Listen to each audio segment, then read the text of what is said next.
there at the end. Keeps up. I'm a lot older than I look. That's all I'm going to say. All right, well,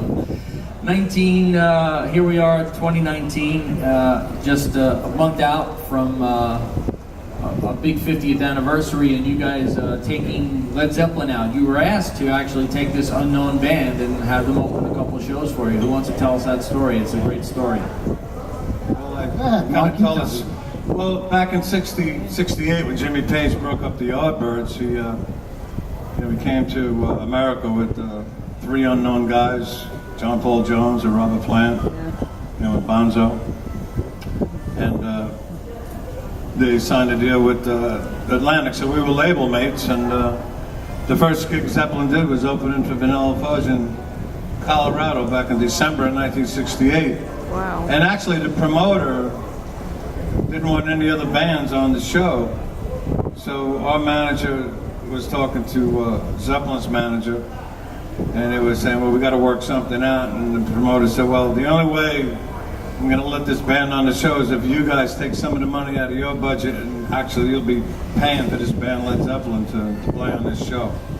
So that's how that started. I think it was about $600 they got. Wow. In Denver. And Janis Joplin was on the show, and it was just amazing. And it was just a bunch of young kids, and we hung out, we became friends, and they used to watch us play, and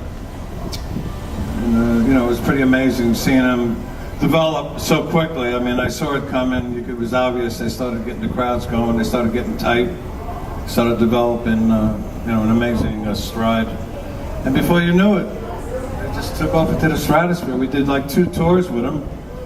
And after the second tour, A Whole Lot of Love was on the radio, became ridiculously huge, the whole second album, and they became the biggest band in the world. They went from, they were playing 80,000 people with no opening acts. And that's it. They went on for the next decade after decade. So.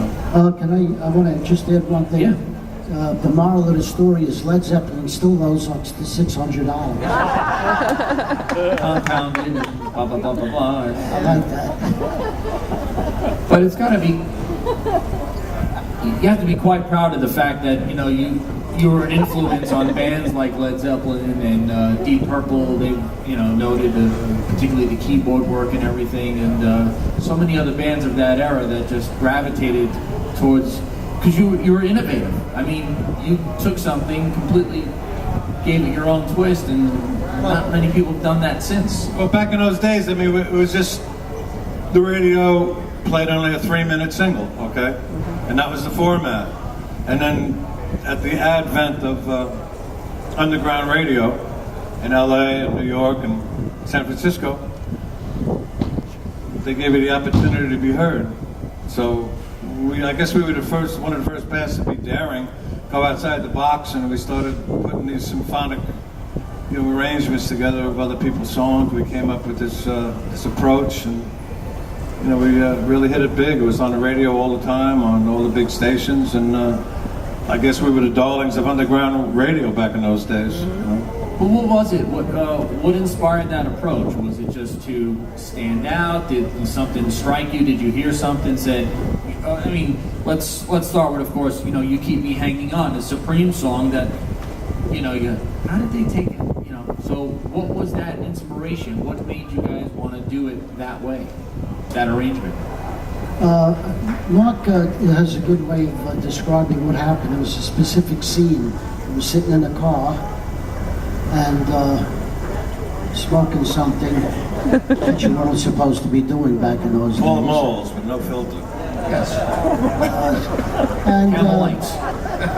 the song came out and it sounded like the Chipmunks. I mean, not putting them down, but it just was very happy mood for a very emotionally in the other direction type of a song. It's talking about something very hurtful, right? Yeah, well, I mean, we were in the process of taking a lot of songs, breaking them down and rebuilding them. And songs like People Get Ready that we do on the show. And we take Beatles songs. We used to listen to the Revolver all the time, one of our favorite Beatle albums. We take like Eleanor Rigby. We put this whole drama and like a like a play together, emotionally and musically with it. So we were doing that. That was our approach. And when that song came on the radio, it was like, man, that would be amazing, slowing that down and yada, yada, yada. And, I came up with this intro and this theme, and Vinny had this, this wonderful guitar raga, lick that's actually a top 10 guitar licks of all time, and keep hanging on. And, we all put these things together. Rock and roll. Yeah. Rock and roll. Carmine and Timmy, greatest rhythm section, actually, in retrospect, probably of that era. And they came into rehearsal, we started playing the groove, and they started filling in, and well, let's sing it this way, and let's do it that way. Before you know it, it started to blend, and everybody, I remember just getting this chill. Everybody was, we know we got something really special. We couldn't wait to play it live. We were playing it on Ganos, which was a discotheque on the west side of New York City. 72nd Street. Right?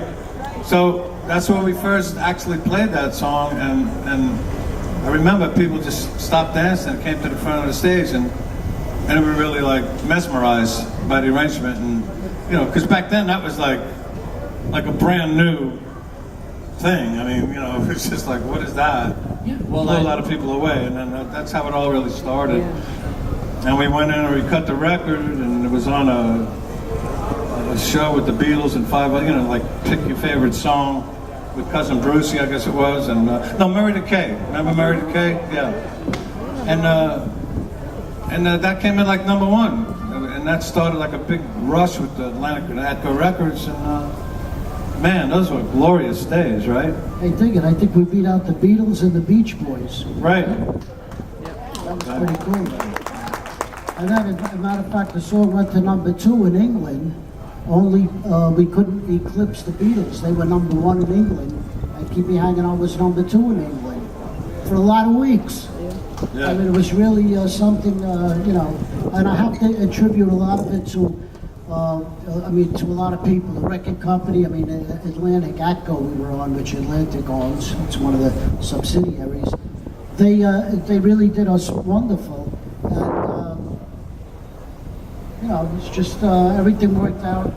The producer, George Shadow Morton, the great George Shadow Morton, played it for Murray the K, right? The acetate. Right. Before it was a complete record, it's wax acetate over the air, and everybody in New York started calling up. They loved it, and that's kind of what kicked it off. We didn't have anything in the stores, but we had a record playing on radio that everybody was digging the heck out of.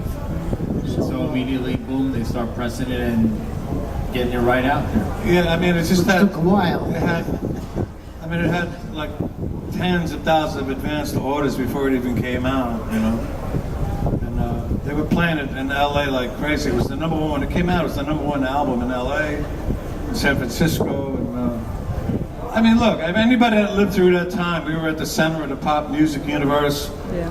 Our first tour, we opened for the Mamas and the Papas at the Portland Coliseum. There's a bunch of scared kids walking on the stage with, tens of thousands of people there. Remember that, Vinny? It was like amazing. Yeah, right. I'm still coming down from some of that stuff. Yeah, we went out to tour the West Coast. We were playing with bands like, we were playing on shows with the American Breed, Sonny and Cher. Hanging out with Sonny Bono was really a trip, God rest his soul. And, I'm just, the Fifth Dimension with great people. We did shows with them, just... Kenny Rogers, when he was with the First Edition. Yeah. Right. He was on one of the shows there. So you got to remember, back in those days, it was a time of eclecticism where, today, like when you go on a tour, it's a heavy metal tour, or it's a jazz tour, it's kind of like the same realm of music. But back in those days, you can get like 4 or 5 different kinds of music on the same show. And it was pretty amazing, so. And on the radio too. It wasn't, it wasn't classic rock stations, and it was, your top 40 station was everything that was in the top 40. It was a mix of everything, whether it be a country, a ballad, a dance tune. It was interesting, and also George Shadow Morton again played our album in L.A. And there was a whole big deal going on, but he had some great pull because he got it played, and Atlantic really got behind it when they saw how LA was getting into the song, right? That's a whole, Yeah. it's a whole bunch of, we could talk for 2 hours about that. Yeah, well, how stuff would break out regionally and go across the country. And well, the beauty of doing, you know, that formula, if you will, and those arrangements is that now, Pete, I'll bring you in here. Good, I was just gonna say, what about Pete? He's sitting over Oh yeah, here. I haven't forgotten. Just gotta get used to it. He talks enough in the car on the road. How about now? Spiritual advisor. Well, you've never. Forget about it. It's pretty safe to say you've never done the song the same way twice, so it allows you to constantly let it grow in concerts. And so, Pete, to that end, you know, how do you find your way and navigate your way into these songs, and then bring your own personality out into them? Well, in the old songs, they actually have a pretty basic structure that we have to stick to, actually. So we can tweak it here and there, and sometimes we can put a little jams in there once in a while. But because these songs we actually labeled it symphonic rock, so it has kind of a structure from beginning to end. So, you know, people are used to hearing Tim Bogert, so for those songs I try to stick pretty close to what Timmy used to do, so that it sounds the same. But fortunately now I'm on Spirit of 67 with a bunch of new songs, so finally I could put my own flavor into it as well. So I'm very proud and happy to have been able to do that, so I can be myself on Spirit of 67, but still trying to stay with the same, you know, Vanilla Fudge formula, of course, just how it is now today, 50 years later, you know, because I mean everybody has evolved a little bit. Even these guys too have. What? These guys. I said evolved. I know, I got you.